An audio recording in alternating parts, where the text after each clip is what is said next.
Hola! Aujourd'hui, on découvre le paudelo, une tradition ancienne, pleine de chaleur et de souvenirs. Prenons le temps de la savourer ensemble. Hola! Aujourd'hui, je prépare le paudelo traditionnel, un gâteau portugais léger composé d'œufs, sucre et farine, battu longuement pour obtenir une texture aérienne et moelleuse, emblématique des pâtisseries traditionnelles.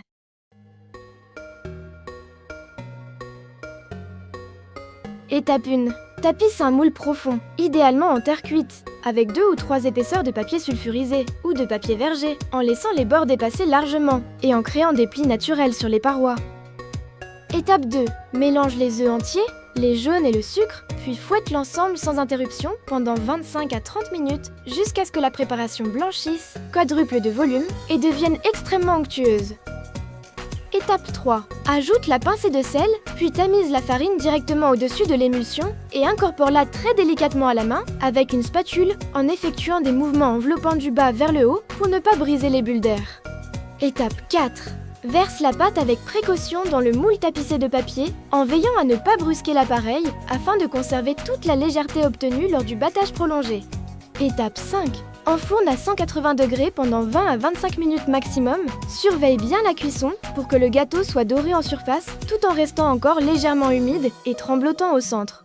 Étape 6. Retire le gâteau du four et laisse-le refroidir intégralement dans son moule et dans son papier avant de le manipuler, ce qui permet au cœur crémeux de se stabiliser tout en restant fondant. Le paudelo est l'un des piliers de la gastronomie portugaise, bien loin des génoises industrielles actuelles. Son histoire est indissociable de la religion et la noblesse. Le paudelo est né dans les couvents portugais, mis au point par les religieuses, entre le XVe et le XVIe siècle. À l'origine, ce dessert était considéré comme un aliment de prestige, car il nécessitait une quantité astronomique d'œufs et de sucre, 2 denrées coûteuses.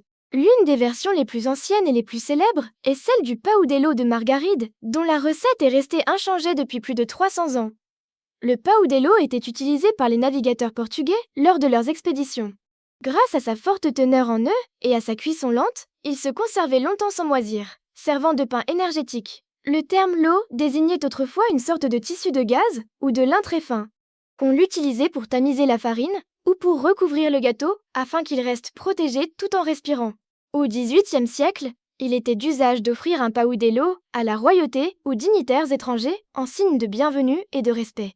Avant l'invention des batteurs électriques, il fallait battre les œufs et le sucre à la main, souvent pendant 1 heure entière, pour obtenir l'oxygénation nécessaire à sa légèreté légendaire.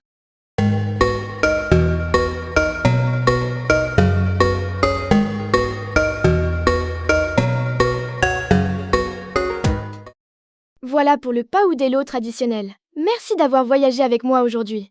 On se retrouve très bientôt pour une nouvelle découverte pleine de douceur.